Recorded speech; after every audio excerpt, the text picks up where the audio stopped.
Mr. Rao will be speaking about educating patients about cancer at JASCAP. Good morning. I am one of the few speakers here today who is not a doctor, but I am happy about that. Because doctor seems to have all kinds of problems in communicating with patients and communicating even within doctors themselves. My introduction has already been given by Mr. Jain, and it says everything that I need to say standing here.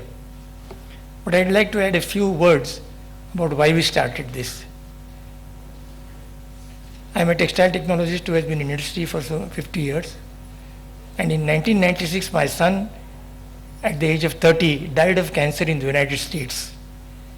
At that time, what I knew about cancer was the spelling of the word.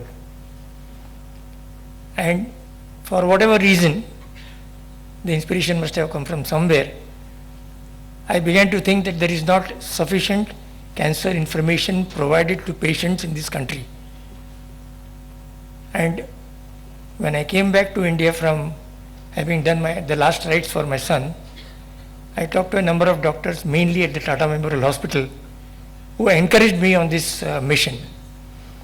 That is how we came to the idea of providing accurate, up-to-date, reliable information to cancer patients, simple information in lay language, and most important of all, information in a number of Indian languages. Most of the information that we provide is by a series of booklets. In all, we have more than 600 publications in about 8 or 9 different languages. Some languages, of course, we are not able to cover to the extent that we need. But in Tata Memorial Hospital, where we have a small bookstall, small, I mean really small, from that one single outlet, over about 10 or 11 years now, we have sold more than 200,000 booklets. This says not that we have done something great, but the demand is so high. And the important message that I want to give to our doctor friends here is, please let us have more information in Indian languages. Even here, everyone speaks in English, and we are communicating in English.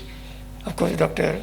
Nadkarni had a little bit of more entertainment in the other languages, but really we need good medical information and a lot of this work can be done by doctors participating in this.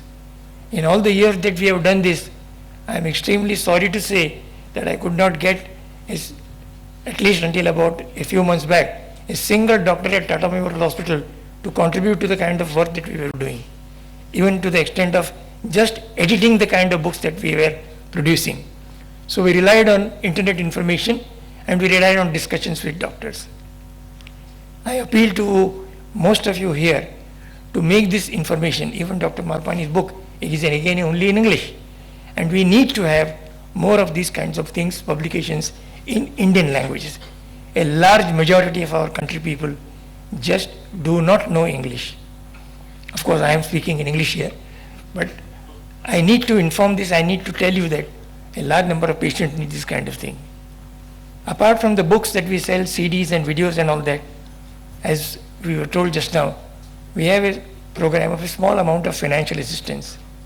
But what we, I think, enjoy most doing is interacting with cancer patients who come to us with their files and tell us that though everything is written in this file, it is only meant for the doctors and we don't understand what disease we have, what is the diagnosis that has been made, and how we are going to be treated, and what is the prognosis, what do we expect.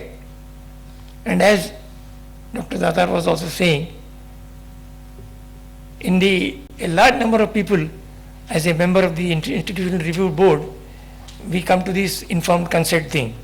And this informed consent thing is the most difficult part of the entire field of cancer research. And I am one of the persons, as a lay person in that committee, who brings out the fact that a 20-page document, which is mostly legal and meets the requirements of statutes and law, but really doesn't inform the patient enough, because the patient still considers, आपने सब किया है, मैं sign कर दूंगा. And that is where we must get away from this. We, at the end of it all, are we still treating these people as guinea pigs? Or are we really informing them? Or are they just getting into this because free treatment will come for the next few months or years? Now, this is something that we need to do. But this is about informed consent.